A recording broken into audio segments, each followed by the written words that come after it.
एक तरफ जहां शाहरुख खान और दीपिका की फिल्म पठान के गाने को लेकर तूफान उठा है, वहीं उर्फी जावेद के कपड़ों ने भी सनसनी मचा रखी है। इन दोनों ही मुद्दों पर बीजेपी नेता की ओर से काफी टिप्पणियां की गई है, जिस पर अब संजय राउत ने खुलकर बयान दिया है। शिवसेना सांसद संजय राउत ने इन मुद्दों के जरिए बीजेपी पर भी निशाना साधा है। राउत ने कहा कि पठान पर हल्ला करने की जरूरत नहीं है। मुंबई में बीजेपी नेता ने उर्फी के कपड़ों पर आपत्ति जताई है। इससे बड़े मुद्दे भी हैं देश में, उन मुद्दों से ध्यान हटाने के लिए ऐसे प्रश्न नहीं उठाइए। संजय राउत ने कहा कि उर्फी जावेद को तब तक कोई नहीं जानता था जब तक कि बीजेपी नेता चित्रा वाघ ने उनके छोटे कपड़ों के खिलाफ शिकायत नहीं की थी। पार्टी के मुखपत्र सामना के लिए अपने साप्ताहिक कॉलम रोक टोक में संजय राउत ने लिखा है कि महाराष्ट्र की राजनीति इस हद तक जा चुकी है कि अब उर्फी जावेद के कपड़ों के अलावा कोई मुद्दा नहीं है। संजय राउत ने कहा है कि संस्कृति के नाम पर उर्फी जावेद की बीजेपी की नैतिक पुलिसिंग से बचा जा सकता है। इसके बाद उर्फी के मुद्दे को शाहरुख और दीपिका की आने वाली फिल्म पठान से जोड़ते हुए राउत ने कहा, क्या दीपिका पादुकोण के खिलाफ गुस्सा केवल उनकी भगवा बिकने के लिए था? दीपिका पादुकोण ने जेएनयू जाकर छात्रों के विरोध का समर्थन किया, जिससे बीजेपी नाराज थी, लेकिन अब उन्होंने दीपिका की बिकने को मुद्दा बना दिया, जबकि भगवा कपड़ों में बीजेपी के कई नेता कई अभद्र हरकतें करते हैं। संजय राउत ने सेंसर बोर्ड पर सरकार के हाथ की कठपुतली होने का इल्जाम लगाया। उन्होंने कहा कि शाहरुख खान की फिल्म पर कैंची चल गई। उन्होंने कहा कि सिर्फ आपने इसलिए उस सीन को काटा कि कपड़े का रंग भगवा है, तो ये सरासर गलत है। बता दें कि शाहरुख खान की फिल्म पठान को लेकर विवाद थमने का नाम नहीं ले रहा है। रिलीज से पहले ही फिल्म काफी सुर्खियां बटोर चुकी है। कई संगठन फिल्म में दीपिका के भगवा ड्रेस को निशाना बना रहे हैं और हंगामा कर रहे हैं। भगवा रंग के बिकने को लेकर हिंदू समाज के लोगों में काफी गुस्सा है और वो फिल्म का बैकआउट कर रहे हैं। ब्यूरो रिपोर्ट, न्यूज चौक। शिवसेना का उद्धव गुट अब सरकार से बाहर है। पूर्व सीएम उद्धव ठाकरे अपनी पार्टी बचाने की लड़ाई लड़ रहे हैं। इसी बीच शिवसेना के उद्धव गुट की नेता और मुंबई की पूर्व मेयर किशोरी पेडनेकर मुश्किलों में फंस गई हैं। किशोरी पेडनेकर पर मुंबई पुलिस ने धोखाधड़ी समेत कई मामलों में केस दर्ज किया है। किशोरी के अलावा किश कॉर्पोरेट सर्विसेज प्राइवेट लिमिटेड के 4 लोगों पर भी केस दर्ज हुआ है। ये केस गोमाता जनता SRA प्रोजेक्ट के मामले में दर्ज किया गया है। पुलिस इस मामले में अब किशोरी और 4 अन्य आरोपियों को गिरफ्तार भी कर सकती है। इससे उद्धव ठाकरे को घेरने में भी बीजेपी और एकनाथ शिंदे गुट को मौका मिल सकता है। बीजेपी के नेता किरीट सोमैया ने किशोरी और अन्य के खिलाफ पुलिस को फर्जीवाड़े की शिकायत दी थी। किरीट के मुताबिक विशेष कोर्ट ने किशोरी पेडनेकर के बेटे साई प्रसाद पेडनेकर, उनकी कंपनी किश कॉर्पोरेट और अन्य 4 के खिलाफ 2012 में कंपनी के रजिस्ट्रेशन के वक्त जालसाजी और झूठे दस्तावेज जमा कराने का समन जारी किया था। किरीट सोमैया का आरोप है कि किशोरी पेडनेकर ने झूठे दस्तावेज जमा कराकर किश कॉर्पोरेट कंपनी बनाई थी। इस कंपनी को कोविड केंद्र बनाने के करोड़ों के ठेके दिए गए थे। इसी मामले में अब किशोरी पेडनेकर घिरी हैं। किशोरी पेडनेकर को उद्धव ठाकरे का काफी करीबी माना जाता है।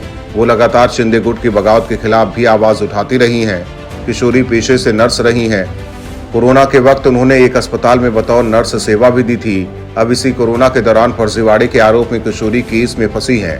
किशोरी पेडनेकर के फर्जीवाड़े में घिरने से उद्धव विरोधियों को और निशाना साधने का पूरा मौका मिलने के आसार हैं। किशोरी पर केस के मामले में अभी तक उद्धव गुट की तरफ से कोई प्रतिक्रिया सामने नहीं आई है, लेकिन किशोरी पेडनेकर के फंसने से उद्धव ठाकरे की मुश्किलें भी बढ़ सकती है। गौरतलब है कि हाल के दिनों में उद्धव के करीबियों पर ताबड़तोड़ कार्रवाई जारी है। इससे पहले उद्धव के करीबी अनिल परब पर भी ईडी ने शिकंजे कसे हुए हैं।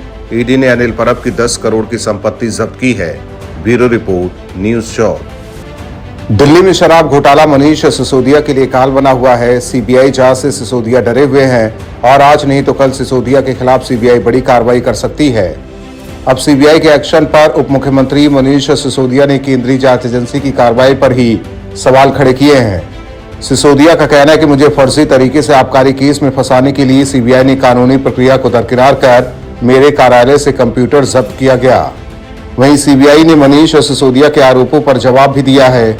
सीबीआई का कहना है कि सर्च और सीजर प्रक्रिया में पूरी तरह से कानून का पालन किया जाता है। डिप्टी सीएम ने कहा कि आबकारी मामले में सीबीआई ईडी की जांच अगस्त 2022 से चल रही है, लेकिन मेरे खिलाफ कोई सबूत नहीं मिला है। उन्होंने कहा कि सीबीआई की चार्जशीट में मेरा नाम आरोपी के रूप में नहीं है। सिसोदिया का कहना है कि सीबीआई से मिली सीजर मेमो के अनुसार जब्त दस्तावेज का कोई हैश वैल्यू नहीं किया गया और न ही सीबीआई ने दस्तावेज का फोटो लिया। आम आदमी पार्टी के नेता ने कहा कि जब्त डिजिटल डिवाइस की प्रामाणिकता केस को स्थापित करने के लिए अहम है। उप मुख्यमंत्री ने कहा कि इसीलिए महत्वपूर्ण है कि जब्ती के समय जांच अधिकारी की तरफ से डेटा रिकॉर्ड का हैश वैल्यू लिया जाना चाहिए। उन्होंने कहा कि सीबीआई नियमावली भी ये कहती है कि डिजिटल दस्तावेज की जब्ती के समय एक फोटो लेकर उसको भी हैश किया जाएगा और जब्त की गई तारीख के हैशिंग के साथ मिलान किया जाएगा।